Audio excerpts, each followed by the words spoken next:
Good afternoon. I was born the year the wall went up, and I was in Washington, D.C. when it came down. I also had hair that year as well. I'd like to join me in thinking about the future, and if you're with any luck, it's about all our futures of old age. If you think about the alternative, it's not nearly as pretty. Now, what are the class participation today will be 10% of your grade. What are the two things we say we can depend upon in society? Death and taxes. Well, apparently taxes, yes. Death, not so much. You see, the funeral industry has been lamenting, is the best way to put it, that they are losing sales due to the fact that we are living longer. I'd like you to think about aging and demography in general. As the best way to put it is, demography is destiny. Unlike technology that we may forecast, economics, we use a little bit of witchcraft and a little bit of math, and we hope that there's something in the future. But all of you are in the room. But the new demographics is a disruptive demographics. Not only are there more of us, but we have greater expectations to live longer and to live better, and there may be technology to make that possible.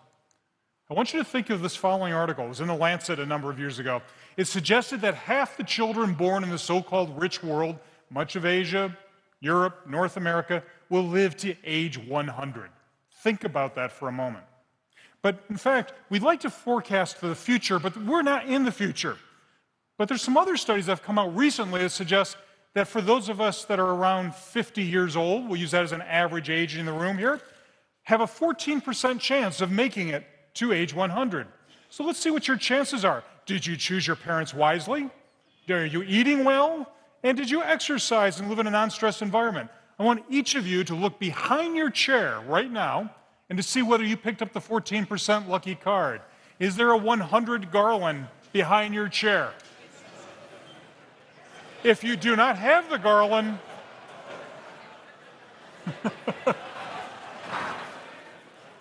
life is a lottery, if you will. So, there you go. For those of you that will live to 100, we'll keep talking. For the rest of you, you may go to coffee now.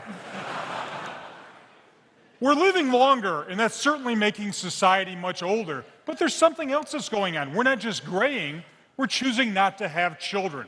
You need roughly 2.1 children to keep a population even. Throughout Europe, the population is below replacement level. The United States is barely at replacement level, largely due to immigration. And if you look at certain cities, certain areas, the immigration level is down to like 0.4, 0.5 per mom to keep that population up. This changes the balance of what the world used to be like.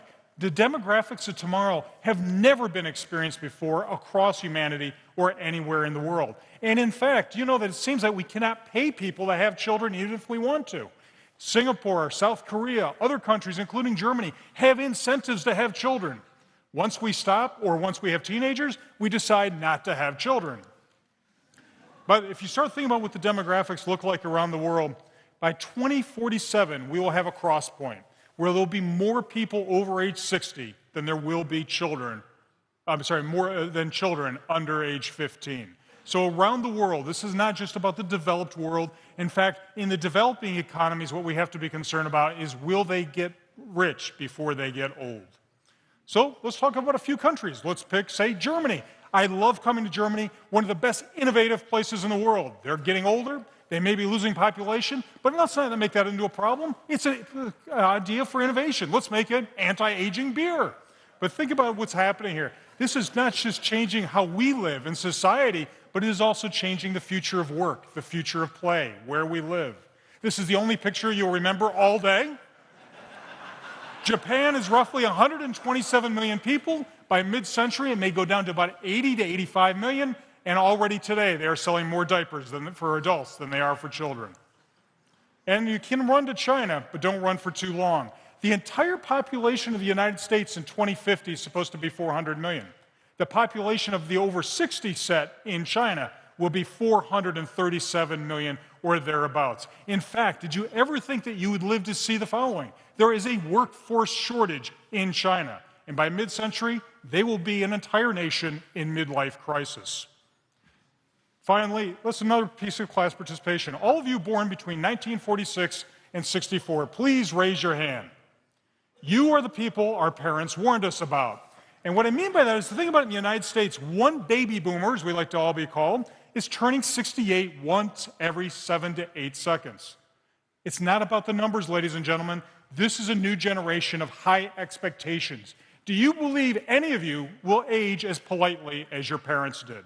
Very unlikely. You've got greater expectations, new technology, and I doubt you're going to be sitting home waiting for the grandchildren to come visit.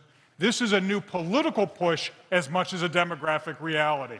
So I say, if you're going to live older, you can carry this well-being to a certain extent. But if we're going to live to age 100, let's actually have some fun doing it. But I want you to visualize what this might mean in terms of living to age 100. And the best way to maybe visualize it is maybe in terms of space and time, trying to catch up to my physicist brethren in the audience.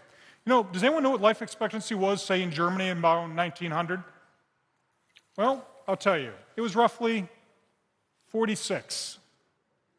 Life expectancy now, well, let's talk about maybe retirement. Let's talk about retirement. For you, 60. For me, the government changed it when I wasn't looking, 67. But it's funny. The fastest growing part of the population is 85 plus. And now we're talking about living to age 100. I want you to start thinking about this is what changes everything. It's about longer life, not old age. What are the things you're going to be doing? How will you live? How will you play? Will my wife want to hear 28 years of the same jokes over and over again? So let's visualize, which is a nice way of saying let's hallucinate a little bit about the convergence of aging and technology coming together to invent how you will all live tomorrow. I have a promise for you. You will be ill, but with any luck of some of our folks here in the audience, you won't be sick. You will be managing 1, 2, 3, 4 chronic conditions, diabetes, asthma, high blood pressure. But will you be able to manage it so you can walk the dog, visit a grandchild, go to work? That will be the new challenge. And the technologies that are already coming out on the market today, the future they say is here, it's just not widely distributed. It's getting more distributed every day. Implantable sensors, not just about wearables. The spoon that you see on the screen is the bane of my existence. It actually is designed to be able to measure the calorie count in a mix of brownies or some sort of sweet that I like, and then by internet send that to my doctor, my dietitian, or my wife telling me I shouldn't be eating that again. How do you get people to do what they're supposed to do, such as something very simple, medication? Does anyone want to take a guess as how do you motivate people? It's a social psychology question. Well, some would say you pay them. Health loves to use facts and fear. We see how that's worked. And others, well, we had a student that was very bright, very sweet, but she had a dark side. She suggested guilt was the best way to motivate people. So I want you to introduce you to the farm animal, the PHARM animal that we developed. And the farm animal has a picture of your grandchild. And if you don't take your meds, it gets sicker, sadder, dies. The next generation is your grandchild gets one, you get one. If they're playing soccer, doing their homework, doing what they're supposed to do, and you're doing what you're supposed to do, both pets happy. Either one of you break the social contract, the bunny gets it. How about work?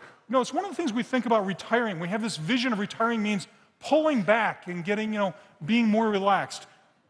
Are you really thinking that you can be off the grid for 50 to 60 years? 20 years of schooling, and then 30 years of retirement. That means, frankly, not much time. In the United States, 40% of people over age 50 say they plan to work until they drop. Even OECD countries worldwide have suggested in their surveys that they want to work for money, meaning, and social purpose. And by the way, it's not just a matter of wanting to stay in the workplace. Despite the great unemployment problems we have in Europe, what we have in North America, we've got pockets of great need of knowledge. We're missing, yes, indeed, clowns, but we're also missing doctors, nurses, engineers, defense contractors. We have a glut of certain areas, and we have an absence of others where the average age in many of those areas, such as engineering, is in the 50s. Doctors, 53, nurses, 49. So yes, there's unemployment, but there's great gaps. So I say one of the things we need to think about is changing the nature of education. Go back to school, always. Do you really believe that what you learn from 0 to 24 is going to carry you a lifetime, given the speed of knowledge and the speed of technology? Singapore, the United States, England, a few other countries are experimenting with lifetime education to make the business case for you to stay in the workplace. How about re-engineering where we live, where we play, getting around? You know, the future of the car, we know, is about automation. In my lab, we're working on the future of the car being environments, high-performance environments that detect how you feel. Are you stressed? Are you fatigued? What's your pulse rate and the like? But then changing the environment to bring you up into a productive zone or bringing you down if you're too stressed overall. Imagine that in your car, but also imagine it where you work, healthcare, and the like. This is Agnes, the Age Gain Now Empathy System. My students and companies we work with wear this to get the feeling of what it's like to be about 78 or 80 years old with various conditions, so that when they open the package, they realize that this is silly, it can be better. When they open a car door, then get into the car, they realize it needs to be re-engineered. And places like transit systems and where we live and work also need to be re-engineered as well. In fact, little things you don't think about every day that add to the friction of old age. Where we shop, reaching for the tall part of the shelf or the lower part of the shelf where the typical products for older adults are placed. Re-engineering the CVS drugstores in the United States or the Metro stores here in Europe. Rethinking where you live. You know, you may not move to the house of the future, but the house of the future is going to come to you because the appliances that you're buying, whether you turn them on or not, are getting smarter. We may all be saying the same, but our appliances will be getting smarter. Imagine a mirror, for instance, that will be able to do a checkup a day looking at capillary changes in your face, saying, Joe, not only are you balder, but your blood pressure seems to be getting up, and that way you can always start to be more predictive and proactive about healthcare, not have these silly technologies that help you once you've fallen down. I want to make sure that I know that you're feeling badly before you fall down. So your refrigerator, your fork, and everyone else will be talking to many people and things perhaps about you, all in the spirit of well-being. Now, how many of you have been to Japan? How many of you have used a smart toilet in Japan? How many of you have been attacked by a smart toilet in Japan? Now, I'm going to keep this in computer science vernacular because we're approaching dinner. I want you to imagine a toilet that, shall we say, downloads from the user body temperature, did you take your medication, what are you eating, and then uploads that information via the internet to a call center, to a hospital, to maybe an adult daughter who actually cares that you took your meds and you need to eat. In fact, there's actually a pilot program with these technologies now to facilitate home delivery of the food product that your toilet has decided that you're missing from your diet. Caregiving. We can't forget that there's old, there's very old, and extreme old. Imagine this, 1 in 3 families in Europe, 1 in 4 in the United States are taking care of an older adult. Well, there's a shortage of children. That means that retirement is fundamentally different. We used to retire with the belief that our children will take care of us. How's that working out now that we're not having children? So we're going to have to think about how technology is going to fill in that gap. So robotics, the ability to have a wheelchair find where you want to be. Take me to the kitchen, take me to the bathroom, take me to see the doctor. It will do that already. Paro, the robotic seal that lives in my lab, gives emotional support by recognizing your face and your voice over time. It is now being used in Europe and Japan and the United States for Alzheimer's patients and dementia patients. And then telecare, telemedicine, it's been around for 50 years. It's finally catching on. The ability to not only contact with family, but to have checkups once a day rather than once you're sick. And, you know, if we're doing toilets, we got to do diapers as well. I want you to imagine a digital Dan skin. My colleague here, David Newman, is developing the spacesuit for the trip to Mars. It takes about 18 months. I want you to imagine over that 18 months, you leave a 30-year-old and you come back a 75-year-old osteoporotic. I want you to imagine clothing that would go underneath, shall we say, your civilian clothes that will keep you from hurting yourself should you fall. Wearable computing to be able to manage and monitor you, motivate how well you are. But also the idea would be to make it possible so it's under your clothes to keep you well. Now, some companies are actually looking at diapers now to be able, shall we say, to tweet that you may need a change. I think we'll wait on that for a little bit. But lastly, you know, old age should not just be about old age. It should be about quality of life. So finding fun and romance. So whether it's digital play games, for instance, this is a picture of a senior center outside of London where the woman in between is about 95 years old. She won the game by belting the gentleman next to her. The exercises we've developed online for the PlayStation and for others, not just to have fun, but to stay in shape. And gentlemen in the audience, we have a problem. The highest divorce rate around the world now, in the developed countries at least, is amongst the 50 plus. Yes, I hear you. Does anyone want to know why that we are divorced over 50 and who initiates it? She does. Number one reason, 90% of women will tell you, because he bores me. And the leading place now, here, do you need a hand? Here we go. It's part of the job. And frankly, the number one place for dating online is no longer for young people. Do you need water? You good? Okay. It is not just for old people, but for this gentleman, online. Let me conclude with the following. Cathedral building in Europe has always intrigued me. We did not need those buildings because of numbers. It was not just because of faith. It was because we wanted to see how good we could be at math, architecture, and engineering. Ladies and gentlemen, please build a cathedral with me, not just to live longer and better. It's about what science can do and what society can become. Thank you very much.